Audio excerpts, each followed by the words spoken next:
بسم الله الرحمن الرحيم سورة علق اقرأ باسم ربك الذي خلق এক নম্বর আয়াত এর অর্থ হলো পাঠ করুন আপনার পালনকর্তার নামে যিনি সৃষ্টি করেছেন খলাকল ইনসানা মিন আলাক।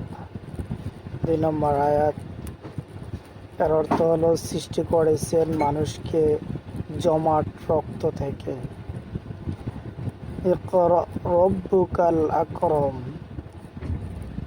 ৩ নম্বর আয়াত পাঠ করুন আপনার পালনকর্তা মহাদয়ালু।